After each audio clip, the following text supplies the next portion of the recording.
Opa, sejam bem-vindos para mais uma videoaula aqui.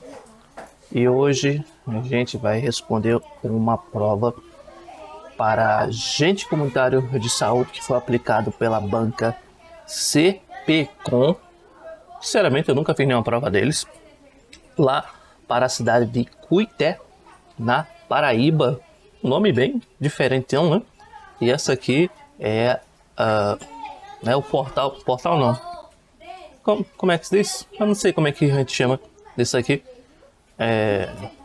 O nome da cidade, né? O letreiro da cidade que eles devem ter lá na praça deles. Geralmente eles colocam aquele amorzinho, né? Aquele coraçãozinho. Nesse caso aqui não tem, mas eu achei bem bonito. Resolvi colocá-lo aqui na nossa aula. Seja como for, hoje a gente vai responder as questões para o cargo de agente comunitário de saúde. Na próxima aula a gente vai responder as questões para o cargo de agente de combate às endemias, certo? Primeiro, quem sou eu? Eu sou isso aqui, esse palestrinho aqui que vocês estão vendo. Sou o professor Jairão Oliveira. Sou formado pela Universidade do Estado da Bahia e eu sou técnico agente comunitário de saúde.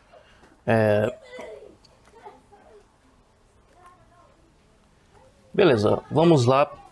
Primeiro, só para lembrar aqui, quem é novato aqui no meu canal, eu respondo essas provas apenas as questões específicas.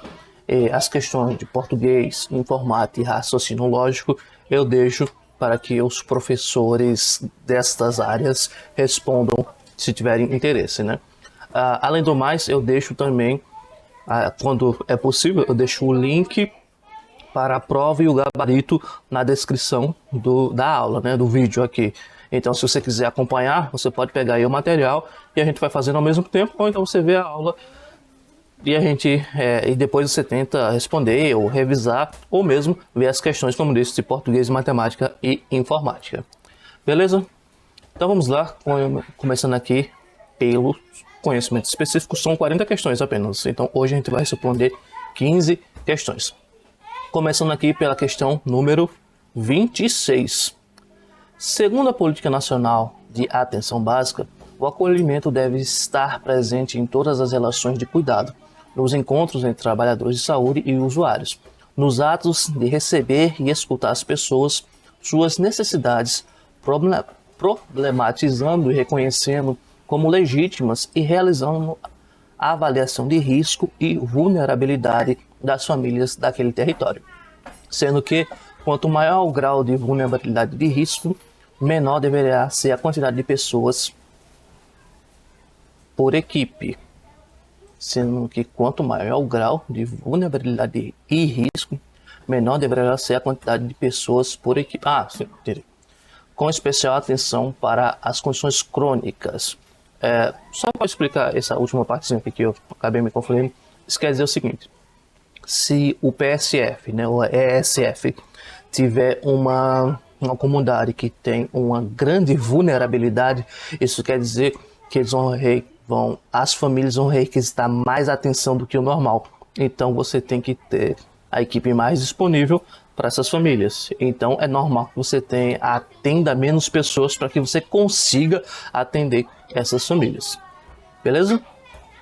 Vamos lá. A partir desse contexto, analise as assertivas a seguir sobre acolhimento à demanda espontânea na atenção básica.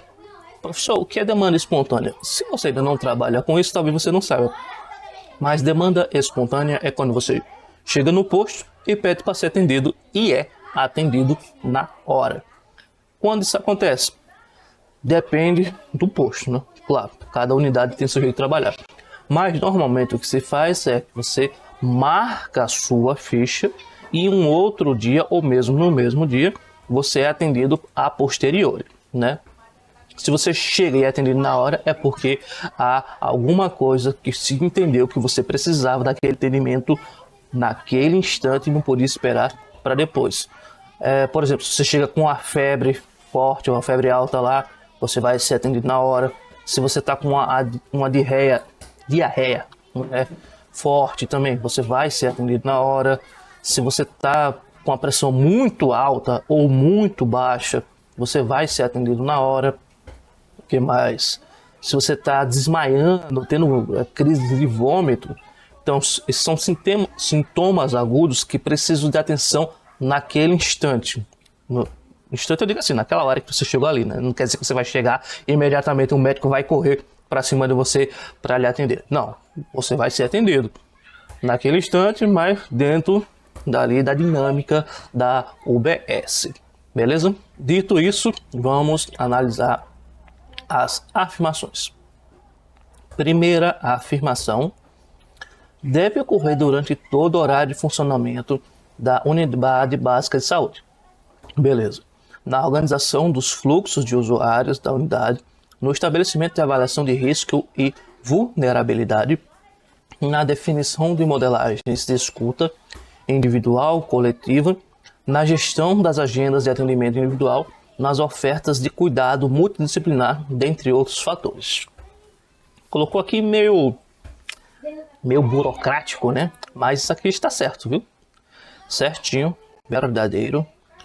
O que é que tudo isso quer dizer? Primeiro, já quer dizer aquilo que eu já disse, né? E quer dizer também que a equipe deve se preparar para esses atendimentos espontâneos, porque mesmo que você não saiba quando ele vai ocorrer, você sabe que ele vai ocorrer. Então, a equipe tem que estar preparada para quando ocorrer. Segunda afirmação. Segunda afirmação. Considerando que, no acolhimento à demanda espontânea, a equipe deve atender todas as pessoas que chegarem ao UBS, todas as pessoas, certo? Conforme sua necessidade, não há espaço para determinados grupos populacionais. Não há espaço para determinados grupos populacionais. Ou agravos mais prevalentes que prejudique a ampliação. O que prejudica a ampliação, facilitação do acesso. Esse aqui, obviamente, está errado, né? Erradíssimo. Vamos lá. Primeiro, não há espaço para determinados grupos populacionais. Isso aqui abre espaço para, por exemplo, dizer: olha, na nossa unidade a gente não aceita gente preta. Não queremos, só queremos gente branca. Ou então, na nossa unidade a gente não aceita indígenas, porque indígenas têm suas especificidades. Não aceitamos. Pode isso? Obviamente que não. Nem a nossa Constituição deixa isso, nem o próprio SUS deixa isso. Isso seria tratado como uma espécie de racismo em algumas determinadas situações. Então, não pode. O SUS ele é bastante claro nisso. A gente tem que atender a todo mundo, independente de cor, credo, ou sexualidade, né? Então, não, isso aqui está erradíssimo. Outra parte aqui que é interessante que vocês prestem atenção é isso aqui, ó. Ou agravos mais prevalentes. Quando você está dizendo prevalente, uma doença prevalente, ou um agravo prevalente, você está levando em consideração aquilo que acontece mais recentemente e no passado também. Então, quando você tem já um histórico de agravos, se, por exemplo, ano passado ocorreu infecção por dengue o ano todinho e não teve nenhuma diferenciação de ano passado para cá, você pode imaginar que esse ano também continuará havendo novos casos de dengue, obviamente, né? Então, em junho, todo junho, aumenta os casos de gripe. Dá para se imaginar que esse ano vai ser a mesma coisa que os anos passados. Pode ser um pouco menor, pode ser um pouco maior, mas você imagina que vai acontecer durante esse período, não é? Então, não, você não pode descartar os agravos mais prevalentes, principalmente os mais prevalentes, porque eles retornarão constantemente para a sua área. Então, errado, né? Então, por enquanto, só há um que está certo. 3. Implica a reorganização do processo de trabalho em equipe, porque pode provocar mudanças no modo de organização das equipes, relação entre trabalhadores e modo de cuidar. Verdade. é verdade, verídica. Dependendo do que acontece na sua unidade, você vai precisar fazer alterações no fluxo de atendimento daquela população, porque as populações são diferentes dependendo da região. Digamos que chega uma equipe nova para atender o município e essa equipe está acostumada a atender pessoas do norte, né? Lá do norte mesmo, na Amazônia. Quando ele chegar aqui na região Nordeste, vai ver que a situação é completamente diferente. Ele vai fazer a mesma coisa que fazia lá? Não. Essa equipe vai ter que se atualizar, vai ter que se adaptar à nova realidade. E mesmo equipes que já estão instaladas há bastante tempo em uma determinada região, pode acontecer fatos que mudem a realidade das pessoas e que essa equipe tenha que se adaptar. Vou dar aqui um exemplo trágico, que foi o caso lá de Brumadinho. Você acha que a vida das pessoas daquela região continua sendo a mesma coisa do pós-acidente com a barragem? É a mesma coisa que era antes? Certamente que não. Certamente que o grau de cuidado mudou bastante naquela região, porque existe uma série de fatores que mudaram, né?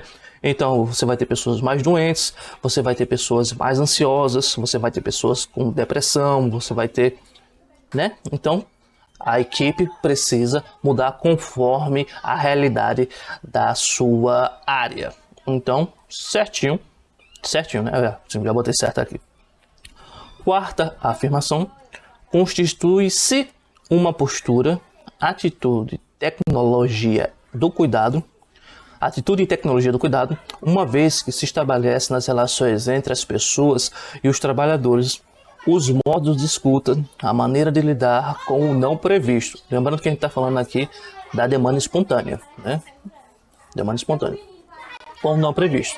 Nos modos de construção de vínculos, podendo facilitar a continuidade do cuidado ou facilitando o acesso, sobretudo para aqueles que procuram a UBS fora das consultas ou atividades agendadas. Perfeito também. Lembrando que na UBS nós não temos apenas atendimento médico, né? A enfermeira atende, nós temos a técnica que vai fazer curativos e vacinação.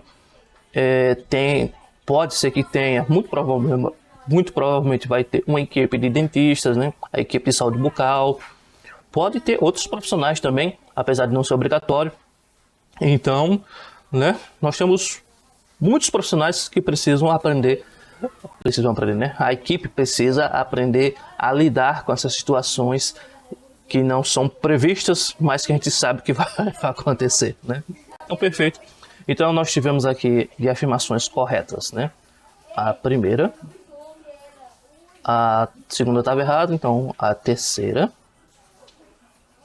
e a quarta. Aqui. Vamos ver qual é que corresponde a isso aqui. 1, 3, 4. Achamos já. Aqui. Então, nosso gabarito, letra A. Próxima questão, número 27. A devolução frequente bastante comum de pequeno volume do leite logo após as mamadas do bebê, sem ter sofrido ação de suco gástrico e que comumente não afeta seu peso, é denominada de... tá. Beleza. Mecônimo, moleira, regurgitação, icterícia, vernix caseoso. Vamos lá, umas coisas aqui a gente já conhece de cara, né? Moleira. Moleira não pode ser, porque moleira é aquela parte da cabecinha que é mole, né? Tem várias partes dentro da cabecinha do bebê que é mole. Icterícia não, icterícia é um sintoma de uma doença, né? De algumas doenças, na verdade. Não é isso. Mecônio não é, porque mecônio são aquelas primeiras fezes do bebê, que é uma fezes escura, meio estranha assim, parece até um lodozinho. Então, não, novamente, verniz caseoso é uma tecnologia pouco comum da gente ver por aí, mas também não esse verniz caseoso é como se fosse uma gordura que protege o bebê lá dentro do útero. Então não, só sobrou regurgitação, que é a letra C aqui. Aqui, letra C, que é o nosso gabarito. A regurgitação é bastante comum, né? Principalmente em bebês muito novinhos, eles...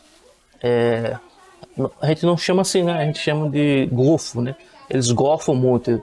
E aí isso não atrapalha no seu desenvolvimento. É porque ele comeu demais e ali retornou o excesso. Mas ele já ingeriu a quantidade suficiente para a sua nutrição naquele momento. Aliás, eu como pai de primeira viagem, eu tive muitos sustos a respeito do gofo, né? Porque você tem que tomar certo cuidado, porque a criança pode sim se sufocar com esse gofo. E a criança mamou, gofou. É um negócio impressionante e assustador também para quem é pai de primeira viagem. Então, nossa questão aqui, letra C. Próxima questão, número 28. O agente comunitário de saúde, o ACS, durante a visita domiciliar encontrou criança de 2 anos de idade com os olhos fundos. Deveria ser uma, né? Uma criança de 2 anos de idade com olhos fundos, referindo muita sede. Apresentando choro sem lágrimas, com pouca saliva, urinando pouco e a pele com pouca elasticidade. O ACS pode suspeitar de engasgo. Letra B, febre. Letra C, icterícia. Letra D, convulsão febril. Letra E, desidratação. Será que é desidratação, jovem? A criança está com a pele seca, não consegue chorar, não está urinando. Será? É claro que é, né? Claro que é a letra E. Essa aqui foi dado de graça. Só para finalizar aqui, como caiu de novo aqui o sintoma icterícia, sinal clínico, na verdade, não é sintoma, é sinal clínico, icterícia. O que é icterícia, gente? Icterícia é quando seus olhos ficam amarelos. Isso, por exemplo, acontece quando você está com hepatite. Você tem hepatite e, por algum motivo, os olhos também ficam... claro, isso aí já é um nível já mais elevado da hepatite, né? Quando está mais avançada, você pode ficar com os olhos amarelados. Se você vê uma pessoa com os olhos amarelados, muito provavelmente ela está com hepatite. Mas existem outras doenças que têm esse sinal clínico também. Então, só para deixar claro. Próxima questão, questão número 29.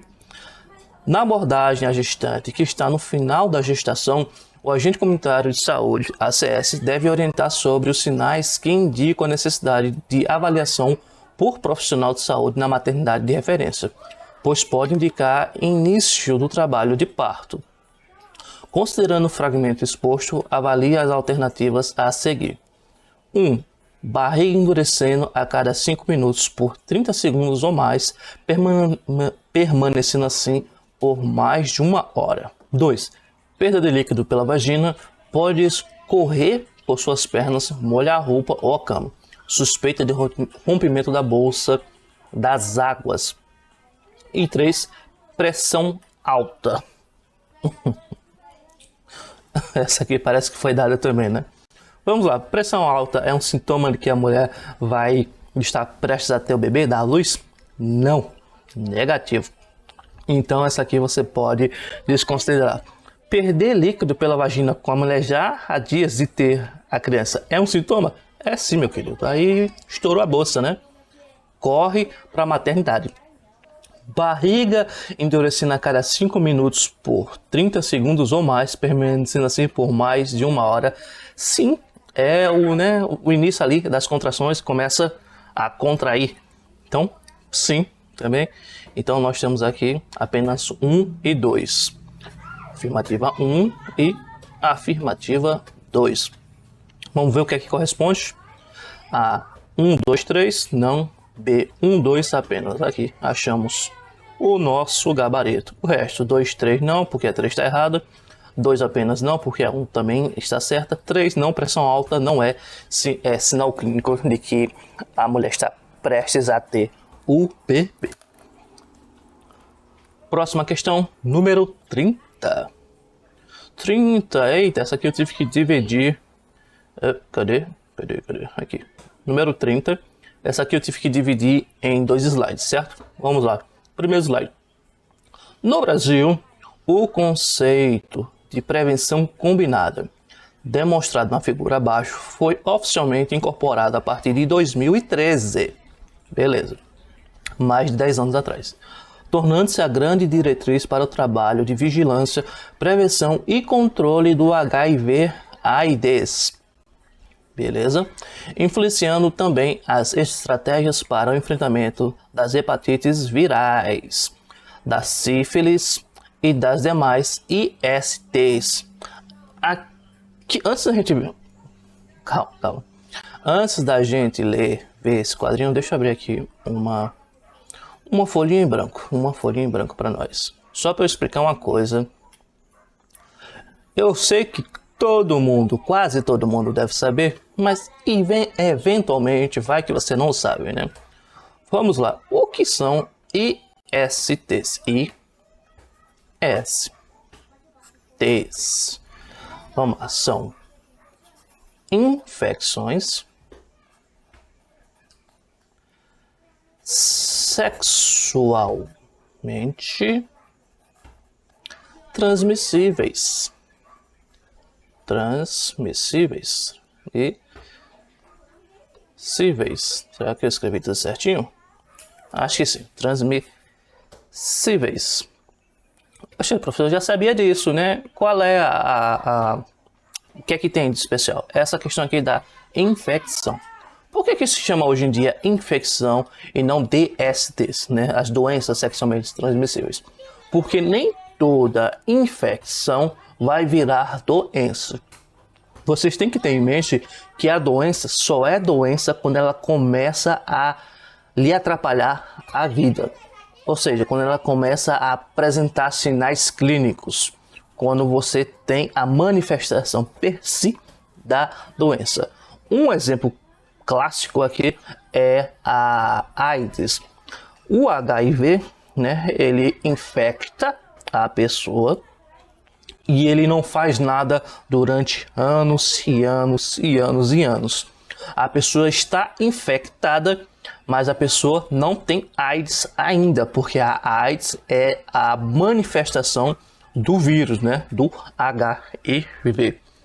E existem algumas doenças, na verdade todas as doenças têm essa possibilidade. É uma possibilidade que você pode ser infectado, mas não manifestar a doença. E aí a gente tem as ISTs, infecções sexualmente transmissíveis, porque não é garantido que você vai desenvolver a doença, ela não vai se manifestar. Novamente voltando para AIDS, se você descobrir a AIDS bem cedo, bem no iniciozinho, queira Deus que você nunca adquira essa infecção, mas se você for infectado e descobrir bem cedo, hoje em dia a gente tem remédios bastante eficazes que podem retardar ou mesmo fazer com que você viva a vida toda sem apresentar qualquer sinal clínico da AIDS. Se você começar a tratar desde cedo, sem parar, e aí, nesse caso, seria pro resto da sua vida. Certinho? Explicado aqui? Beleza, aqui. Esse quadrozinho eu vou pedir que vocês deem uma pausa aí, se você tiver a oportunidade, ampliem, ou então dê uma olhadinha no PDF que eu deixei na descrição, beleza? Vamos aqui então direto para a questão. Com base na figura, analisa as assertivas sobre a prevenção combinada. Primeira afirmação.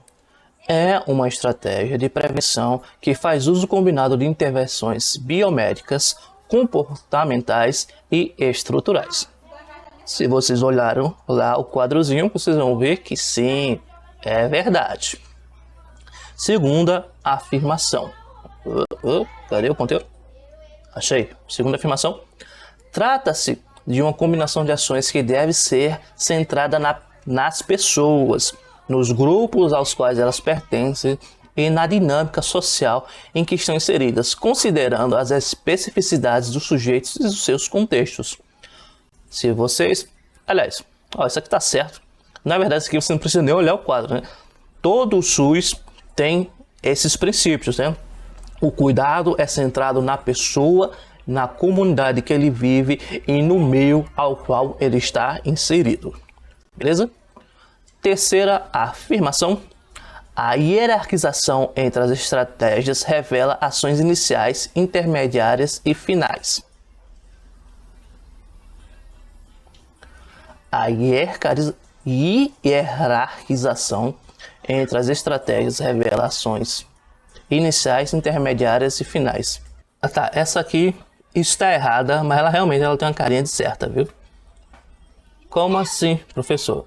O erro aqui está a falar que a estratégia de prevenção ela é hierarquizada. Ela não é hierarquizada. Como assim? Não existe faz primeiro um, depois faz o outro, depois faz o outro.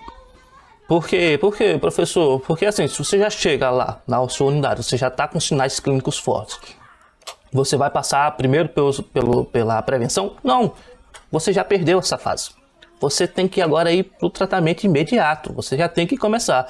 Então você já vai estar ali no tratamento secundário ou terciário, dependendo do caso, né? Então, não, né? Apesar da prevenção geralmente ser a primeira coisa, não quer dizer que dentro das estratégias ali que são, que exista uma hierarquização, não. Elas são equivalentes dentro do SUS, ok? Nós temos nós temos a prevenção, nós temos os tratamentos iniciais, nós temos os tratamentos intermediários e finais. Algum deles é mais importante do que o outro? Não é. Eu sei, você está pensando, não, mas professor, a prevenção é mais importante. Não, ela não é mais importante. Ela pode ser a mais efetiva, né? É melhor prevenir do que remediar. Todo mundo sabe disso. Mas ela não é a mais importante. Porque se a prevenção não deu certo, as outras partes têm que funcionar.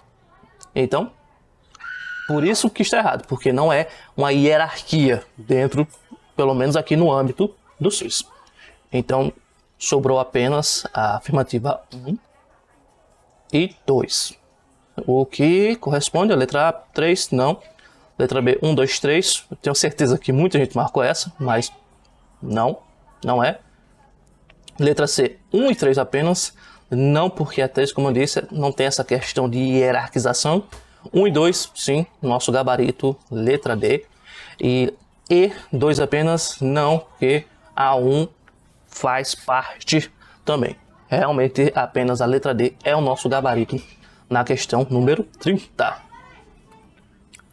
Próxima questão, número 31. Analisa as assertivas sobre possíveis efeitos adversos nos pacientes em tratamento para tuberculose e suas respectivas condutas. Beleza, vamos lá.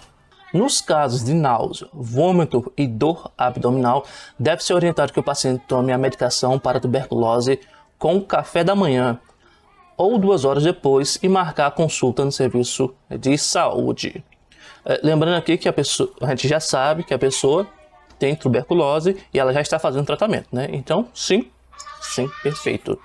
Por que, professor, tomar junto com o café da manhã ou 2 horas depois?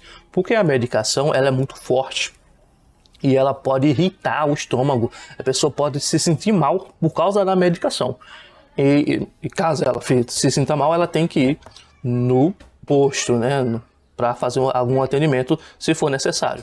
Mas ela precisa manter regularmente as suas consultas. Então, sim. 2. Segunda afirmação. Na presença de suor ou urina avermelhada, deve-se orientar que é um efeito normal da medicação e que a urina voltará ao normal com o fim do tratamento. Pode parecer estranho, mas sim, é verdade. Tem uma medicação específica que deixa a urina muito avermelhada e alguns pacientes confundem aquilo como sendo sangue e eles entram em pânico de verdade, né? quando vocês assumirem o cargo, né, se vocês passarem por essa situação, inclusive eu já passei, vocês falam com a pessoa, olha, isso aí é normal e tal, e é só a coloração. Normalmente não envolve uma questão de dor. Se a pessoa estiver sentindo dor ao urinar, aí é outra situação. Aí de fato ela tem que se consultar com o médico e ele vai fazer uma consulta, né? E ver o que é que há de errado. Porque o que muda é só a questão da coloração. Afirmação número 3. Em casos de dor de cabeça, ansiedade e insônia, deve-se orientar que é efeito normal da medicação e marcar consulta no serviço de saúde. Sim, também isso aqui são efeitos colaterais da medicação. Como isso é uma medicação muito forte e pode ter diversas complicações, né? Então, mesmo assim, se a pessoa estiver prejudicando demais a vida da pessoa e ela quiser, né, a pessoa deve marcar uma consulta com o médico no postinho que está fazendo o acompanhamento. Então, sim, perfeito até então. Vamos então para a nossa quarta afirmação. Para coceira e vermelhidão na pele, o agente comunitário de saúde pode orientar o aumento da ingestão de líquidos para garantir melhor hidratação. Não, gente, calma. Como assim? Uma coisa não está relacionada à outra. Se por acaso ela está sentindo coceira e vermelhidão, isso pode ser sinal de outras doenças que ela pode ter adquirido no período que adquiriu a tuberculose. O que é que você vai fazer? Indicar que a pessoa vá no postinho para marcar uma consulta com o médico. Então, não, negativo. Então aqui nós temos as afirmativas 1, 2 e 3 apenas como corretas. Tem alguma que corresponda a isso? É correto afirmar que apenas em 1, 2, 3, aqui. Letra A é o nosso gabarito. Letra B, 1, 3, 4, não, a 4 eu já disse que não. 2 e 3, faltou a 1, não é como correta, então não. 1, 2 e 4, a 4 eu já disse que não, e faltou a 3 como correta. 3 está correta, a 4 não. Então é isso aí mesmo. Letra A é o nosso gabarito da questão número 31. Questão número 32. Lembrando que são apenas 40. Durante o tratamento da tuberculose, os pacientes devem realizar consultas mensais para o acompanhamento de resposta ao tratamento e o monitoramento dos efeitos adversos. Como a gente viu no anterior, são vários. Para aqueles pacientes que não comparecerem ao serviço de saúde no dia agendado para consulta ou recebimento da medicação, o agente comunitário de saúde, e vocês no futuro, devem utilizar uma estratégia de captação desse paciente denominada de... A gente faz geralmente uma busca ativa. Desse paciente para saber por que ele não foi lá. Vamos ver o que é que ele chama aqui. Notificação compulsória, isso aí é para doenças e agravos. Não. Tratamento diretamente observado.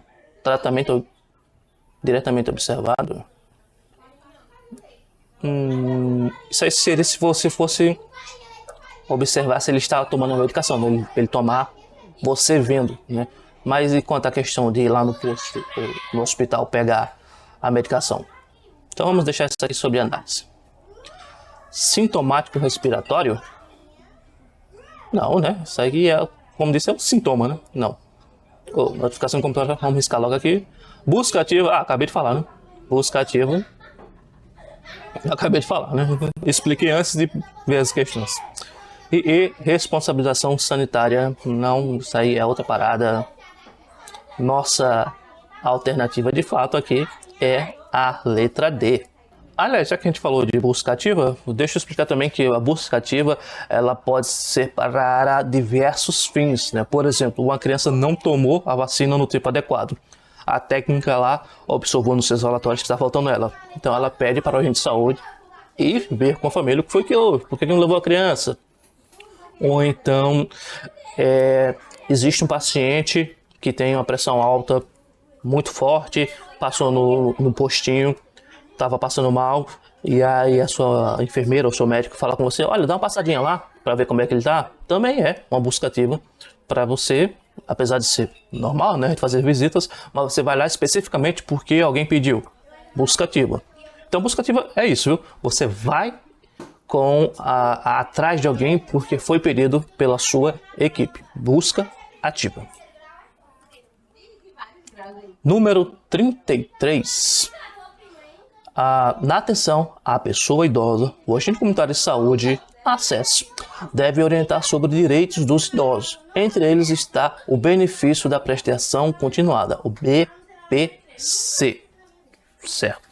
De um modo geral, pode receber BPC. Ei. O que foi, professor? Essa questão aqui, eu já estou vendo ela como sendo uma questão desonesta. Desonesta. É mesmo, professor? Vamos ler primeiro. A. Pessoas idosas com 65 anos ou mais e pessoas com deficiência, independentemente de ter direito ou não à previdência social. Pessoas com deficiência que não podem trabalhar e levar uma vida independente. Renda familiar é inferior a 1/3 salário mínimo. Tá. B. Pessoas com 55 anos ou mais e pessoas com deficiência. Quem não tem direito à previdência social, pessoa com deficiência que não pode trabalhar e levar uma vida independente. Renda familiar inferior a 1/4 do salário mínimo. Tá? Pessoas com 65 anos ou mais e pessoas com deficiência que não tem direito à previdência social, pessoa com deficiência que não pode trabalhar e levar uma vida independente. Renda familiar inferior a 1/4 do salário mínimo. Pessoas idosas com 65 anos ou mais e pessoas com deficiência.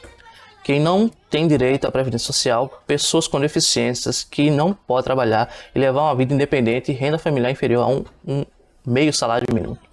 Apenas pessoas idosas com 65 anos ou mais. Tá, vamos lá pelo quadro geral. Normalmente pessoas que não fizeram a sua contribuição para o nosso sistema que paga de previdência social só conseguem se aposentar a partir dos 65. Na verdade, até quem contribui, geralmente hoje em dia é só com 65, né? Isso pelo menos para homens. Certo, né? 65. E aqui você já pode excluir qualquer um que não diga isso. Então nós temos aqui a letra B. Não, porque ele está falando aqui que é 55 anos. Certo. O resto são pessoas idosas com 65 anos. Quem mais pode receber, né? Pessoas com algum tipo de deficiência que não... pessoa com deficiência, PCD, né? Beleza. PCDs. Pessoas com deficiências que não conseguem trabalhar por causa da sua deficiência. Então a letra E, pessoas idosas com 65 anos ou mais apenas. Tome cuidado com essas afirmações muito restritivas, né? Apenas. Então não, como disse, PCDs também tem direito. Então, letra E, não. Vamos lá, então. Nós temos aqui pessoas idosas, pessoas com deficiência. Beleza. C, pessoas idosas, 65 anos, idosas, né? E pessoas com deficiência. Beleza. Pessoas idosas e pessoas com deficiência. Beleza. Então, A, B e D, por enquanto, estão no páreo. Independente de ter direito ou não à previdência social. Aí não, né? Como assim? Se ele já tem direito à previdência social, para que ele vai querer o BPC? Não faz sentido. Então, vamos lá. Então, são pessoas, né? Não, peraí, deixa eu...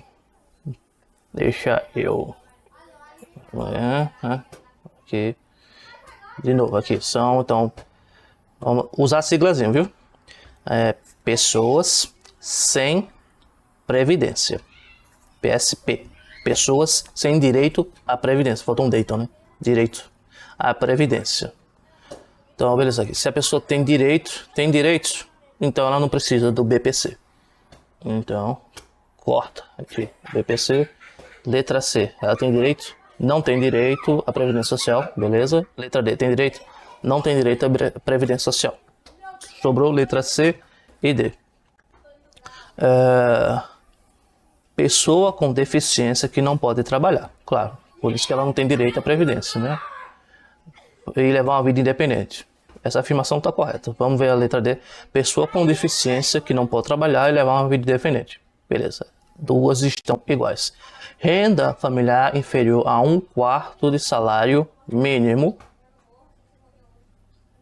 Beleza, certo. Renda familiar inferior a meio salário mínimo. Não. Aqui está. Então o erro aqui é isso aqui. Então só sobrou por eliminação a letra C.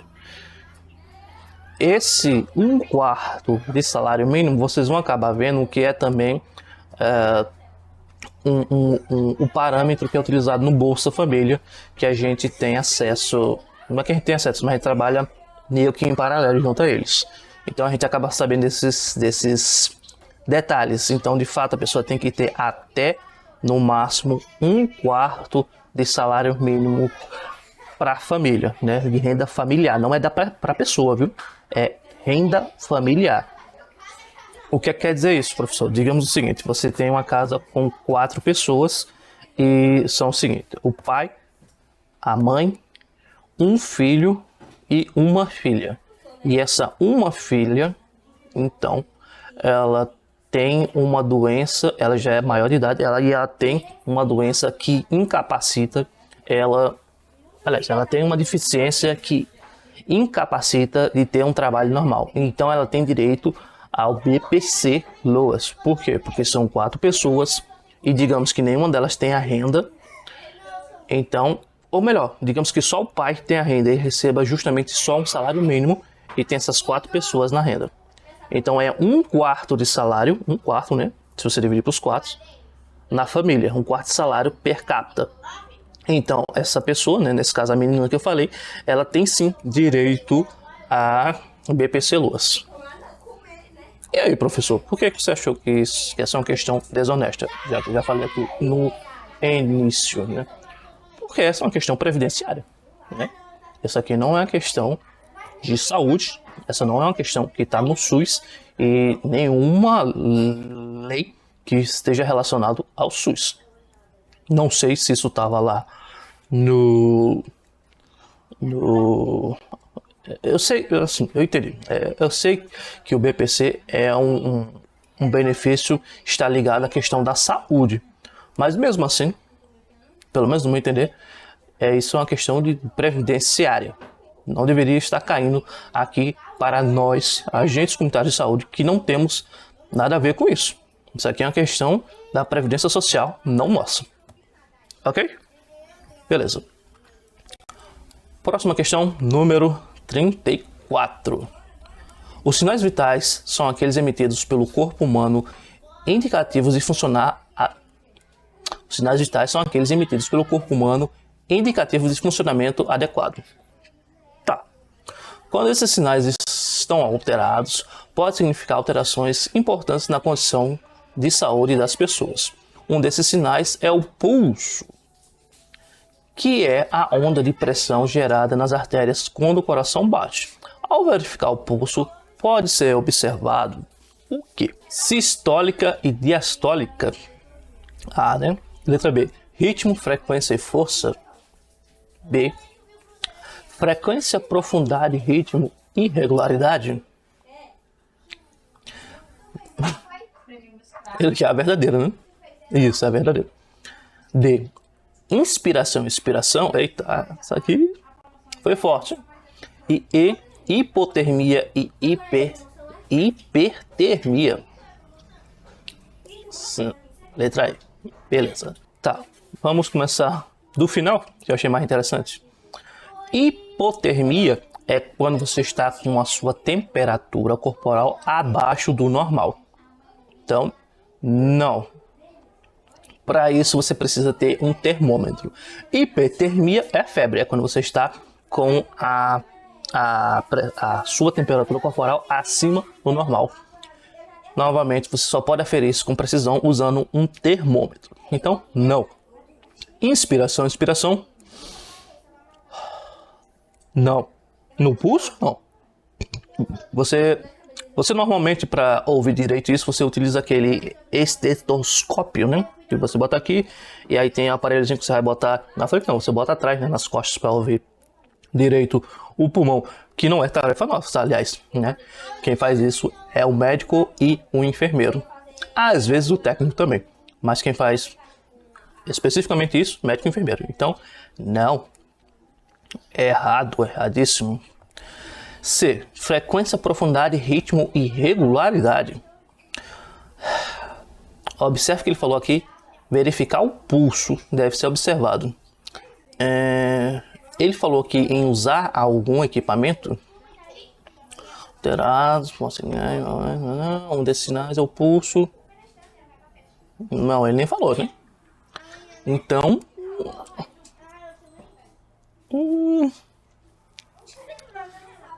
olha, pela questão da profundidade, não tem como.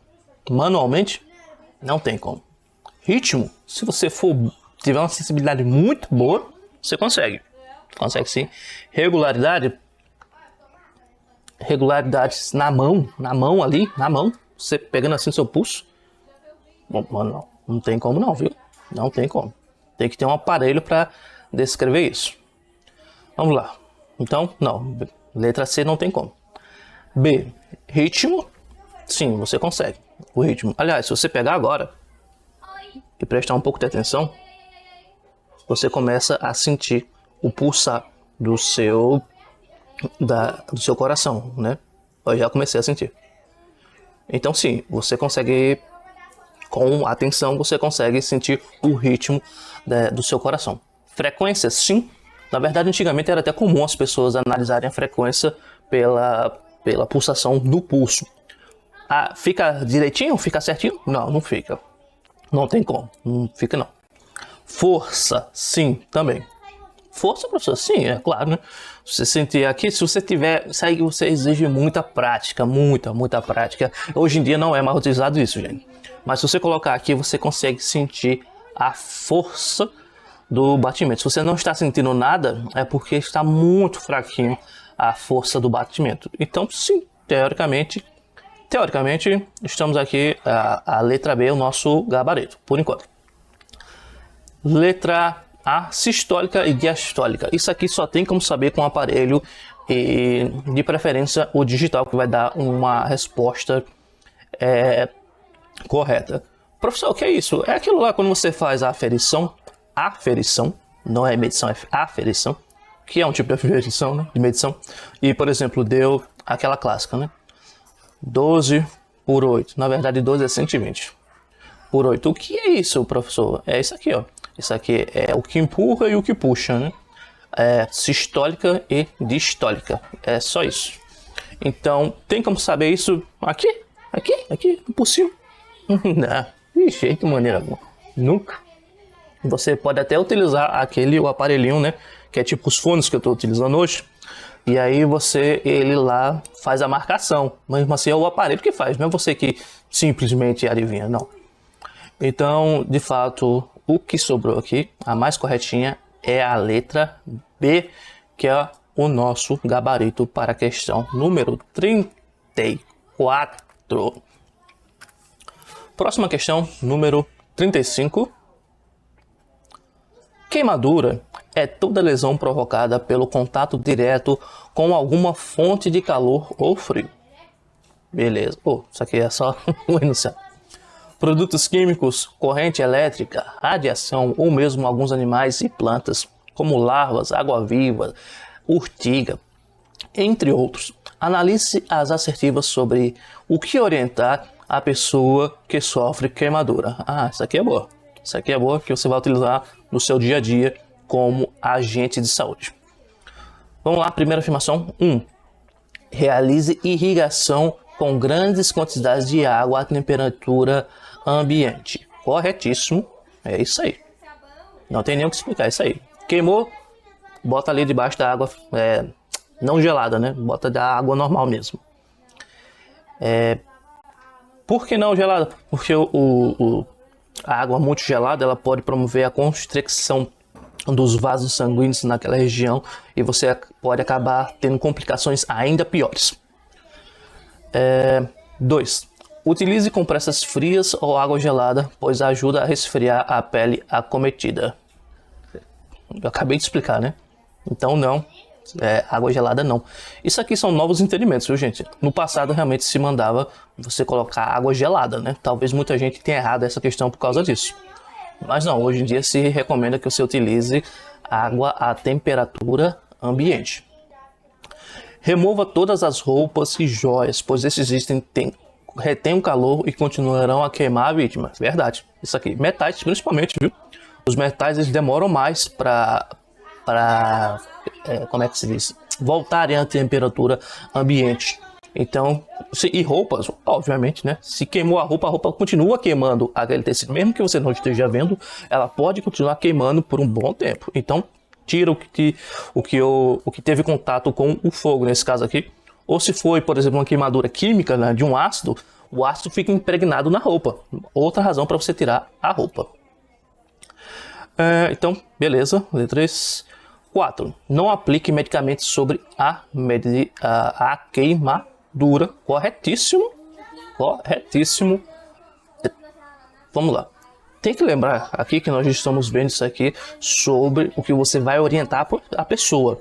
Você, ACS, agente comunitário de saúde. Você não é médico, você não é enfermeiro e você não é o técnico de enfermagem, né? Você no futuro pode virar o técnico agente comunitário de saúde.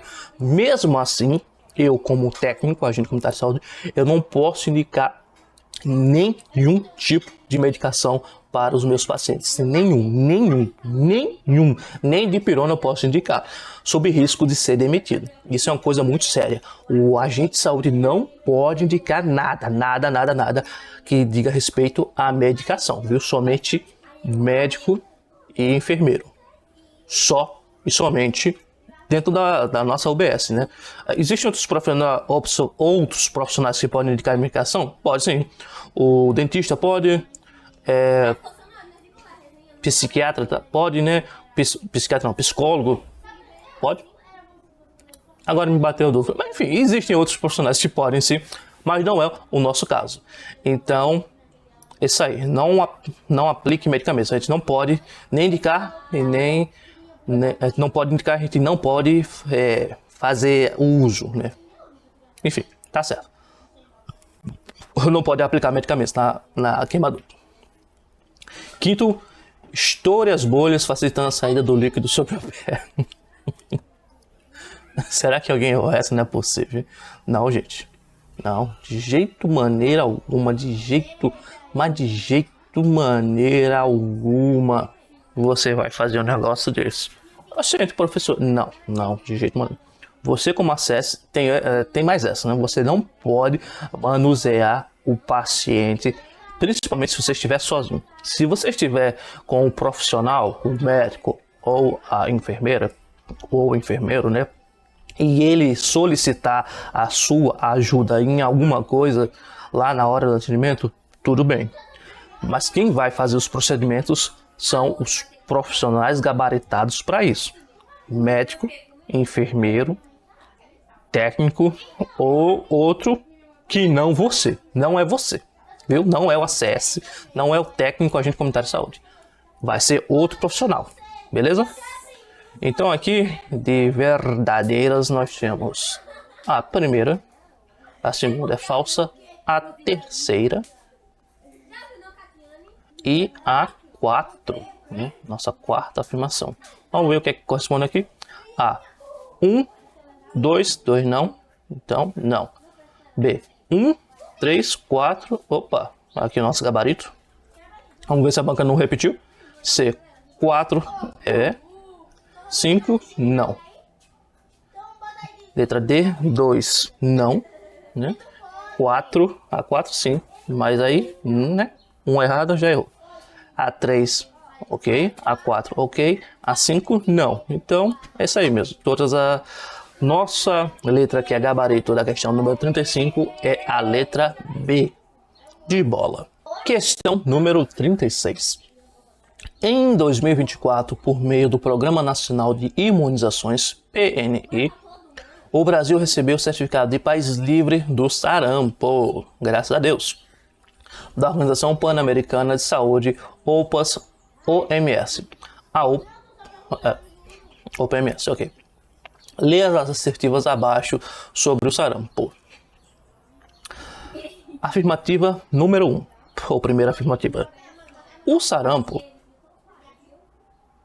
é uma doença causada pelo vírus morbilivírus, certo? Muito contagiosa, cuja transmissão se dá pelo contato direto ou pelo ar, quando o doente tosse, fala, espirra ou respira próximo a outras pessoas. Certinho? É isso aí, descreveu perfeitamente como se dá a transmissão do sarampo. Eu vi, ele disse aqui que é um país livre de casos de sarampo. Eu ouvi, né? Não posso dizer com certeza, e aqui é um boato, porque eu não lembro se é verdadeiro ou não, em qual fonte foi que eu vi isso, que algumas doenças que a gente tinha erradicado estão voltando ao Brasil porque espalhou-se ali por grupo anti-vacinas, que as vacinas matam pessoas. Jesus, queira Deus que você, futuro acesse, não seja um desses. Se você for, faça um favor a nós, pessoas da saúde, que lutamos todos os dias para tentar salvar vidas. Não entre na saúde. Vá fazer outra coisa, faça outra coisa, mas não venha para a saúde não. Porque isso é um problema gigantesco para a gente. Problema gigantesco.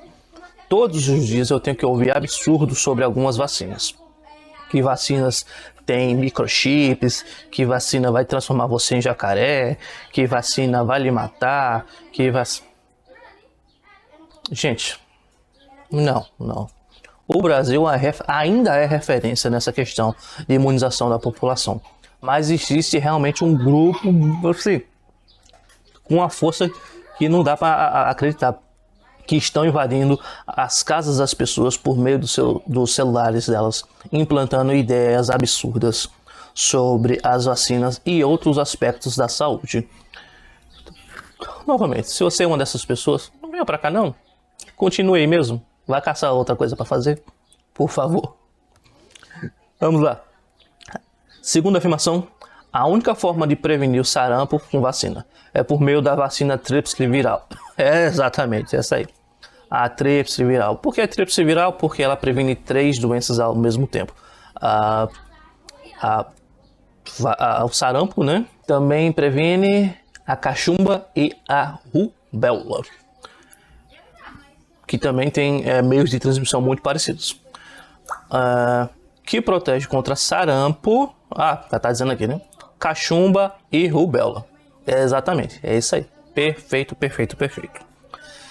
3. Ou terceira afirmação. O sarampo foi reintroduzido no Brasil em 2018. Por esse motivo é considerado uma doença emergente. Eita, erradíssimo. Por quê? Professor, por causa do termo, viu? Emergente, não é emergente. Emergente é quando uma doença chega em um país e aí ele começa a crescer, tem uma curva de crescimento, né?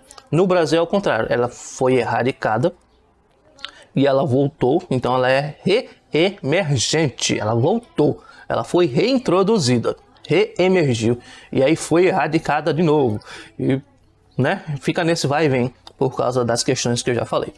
Então, aqui nós só temos a afirmação número 1 e a afirmação número 2 como verdadeiras, que é o que ele quer. Sempre preste atenção nisso, viu? Uma vez eu fiz uma prova e eu acertei a questão, uma quantidade absurda de gente errou, porque em vez de ele pedir a correta, ele fez as afirmações, ele pediu, eu quero agora a falsa. Quais são as falsas? Tem banca que é safada, preste atenção. Vamos lá. A, 3 apenas, não, a 3 é a única errada. B, 1, 2, 3, a 3 está errada, então é errado. 1 e 3, a 3 está errada, então é errado. 2 e 3, a 3 está errada.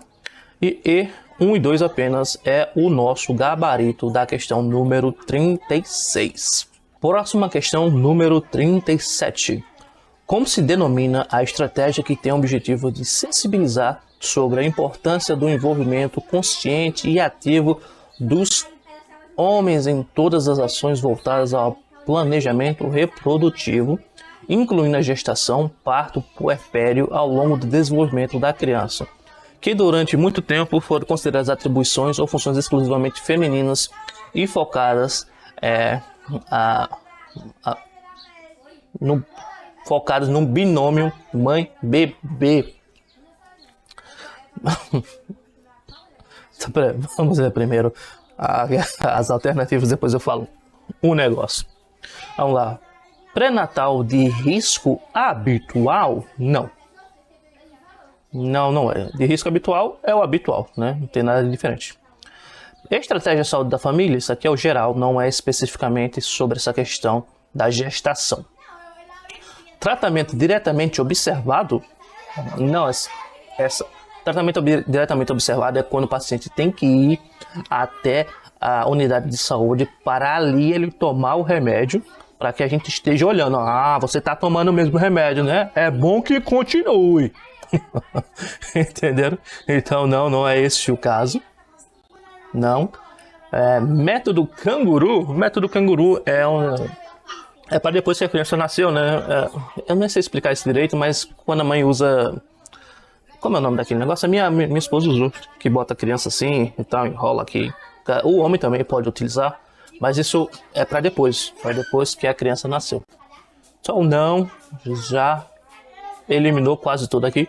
Só sobrou aqui a alternativa correta, que é o pré-natal do parceiro. Falando nisso, chegue cá, venha, você vai participar.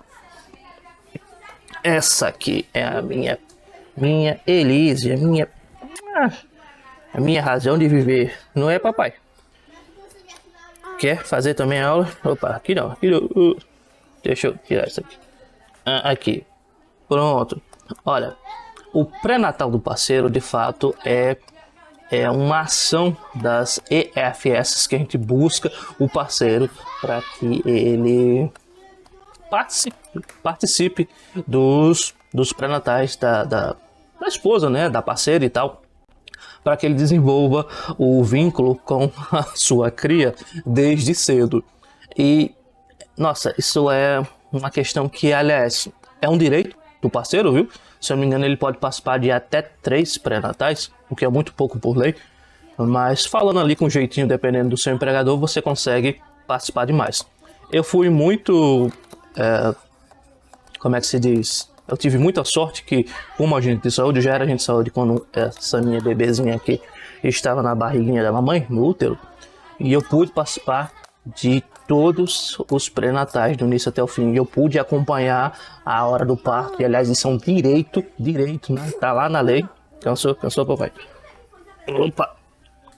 Você, como homem, você tem direito a participar do parto da sua esposa, da sua parceira, e ver o seu filho ou filha nascer, vir ao mundo. Esse é um momento mágico que muitos homens acabam desmaiando, mas é um momento muito ímpar na vida de um pai, principalmente se você for pai de primeira viagem, como foi o meu caso. Então, o nosso gabarito aqui é a letra E. Próxima questão, número 38. Em sua área geográfica de atuação, durante a visita domiciliar, os agentes comunitários de saúde podem realizar atividades como aferição de pressão arterial. Tá, vamos relevar isso. Medição de glicemia capilar, aferição de temperatura axilar, verificação antropométrica e orientação desde que atenda às seguintes condições. Tá, aqui eu não vou nem ler aqui já para dizer. O ACS, na verdade, ele não pode fazer isso. Por quê? Porque quem pode fazer isso é o TACS, o técnico agente comunitário de saúde, ou seja, aquele que tem o técnico, que ele fez o curso de nível técnico, e aí ele passa a poder fazer essas coisas. Mesmo assim, ele só pode fazer essas coisas, em teoria, acompanhado de um profissional de nível superior. Ok? Vamos ver o que é que diz agora as questões já perante essa explicação. Conclusão do curso técnico de enfermagem? Não. E equipamentos adequados? Equipamentos adequados sim, né? Tem que ter, senão como é que vai fazer? Né? Então, mas não. B. Experiência profissional e equipamentos adequados? Equipamentos adequados, sim. Experiência profissional? Não. Mesmo que você, vamos lá, você era um técnico. Tem alguns agentes de saúde que eram técnicos de enfermagem e que entraram na profissão. Você não está lá como técnico de enfermagem. Mesmo que você tenha a qualificação técnica, você não tenha a habilitação naquele momento para exercer a sua função. Então, não. Teoricamente, né? Porque na prática, a prática é outra história. Conclusão no curso técnico agente comunitário de saúde, correto? Disponibilidade de equipamento, disponibilidade de equipamentos adequados, obviamente, e atuação sob supervisão, assistência de profissional de saúde de nível superior, membro da equipe multiprofissional. Perfeito, foi o que eu acabei de explicar, né? É isso aí. Mas a gente já achou nosso gabarito, mas vamos ler o restante. Sempre leia todas as questões. Conclusão de técnicas de comunitário de saúde, beleza. De forma autônoma, independente da equipe multiprofissional, errado. Forma autônoma. Tá, vamos lá, olha. De forma autônoma não pode. O que é que acontece na prática? A gente faz. Eu não conheço um único técnico que não faça essas aferições de forma autônoma. Na prática é isso. A gente não pode, mas a gente faz e isso ajuda muito a nossa equipe. Porque sim. Né? Mapa, por exemplo. Eu tenho uma família que eu já estou acompanhando já faz um mês. Eu vou lá aferir a pressão dos familiares, porque o médico fica pedindo que eu retorne lá para continuar fazendo isso aqui, acompanhamento. Então é uma situação delicada, não tem como levar um profissional de nível superior, ou o próprio médico ou a enfermeira, para ficar lá todo dia fazendo isso. Então, quem tem que ir, eles moram muito longe da nossa UBS. Então, se eu não fizer isso, eles vão ficar sem o atendimento. Então, eu faço. Né? Simples assim. Independente da equipe, como disse, tá errado, mas na prática é outra coisa. Conclusão do curso técnico, a gente combate as endemias. Se você é um agente comunitário de saúde, você provavelmente não vai fazer esse curso, não é? Beleza, só sobrou de fato aqui a letra C. Eu fiz até uns ponderamentos que eu nem sei se deveria ter feito. Próxima questão. A gente vai ver essa figurinha aqui, que vai usar para responder a questão número 39 e 40. Essa é a figurinha. Vocês vão dar uma pausa e depois a gente vai responder. Deram pausa? Já viram direitinho? Beleza, vamos lá. Questão número 39. Qual a medida preferencial do controle dos fatores de riscos nos ambientes de trabalho? Vamos lá? Letra A, eliminação do perigo. Beleza. Utilização de equipamentos de proteção individual. Beleza. Substituição do perigo. Ok. Mudança no modo de trabalho. Certo. Isolamento de equipe dos riscos. Olha, todas essas aqui são medidas que vão realmente ajudar no controle dos riscos, né?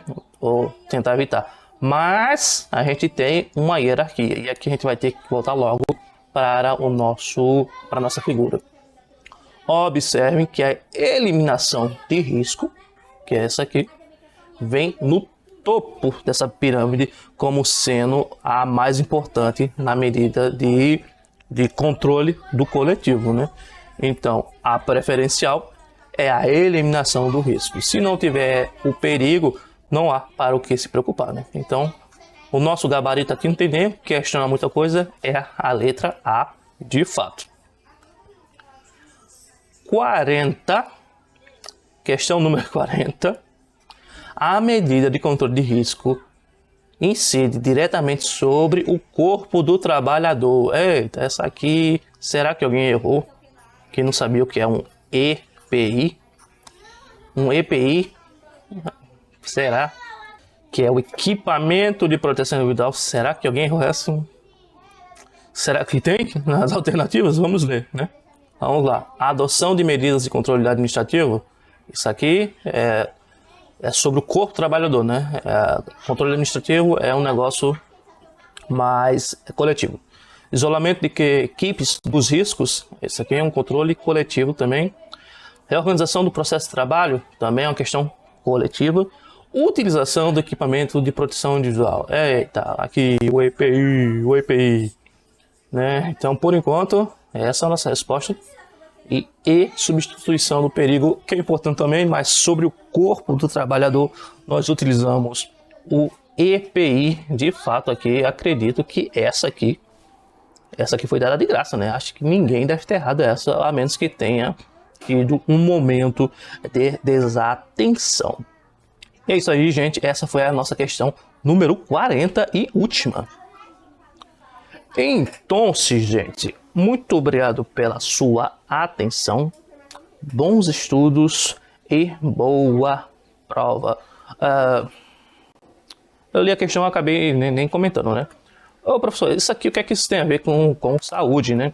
Vocês têm que se lembrar que isso aqui é uma questão, na verdade, de meio ambiente, viu? Isso aqui é meio ambiente. Isso. Meio ambiente.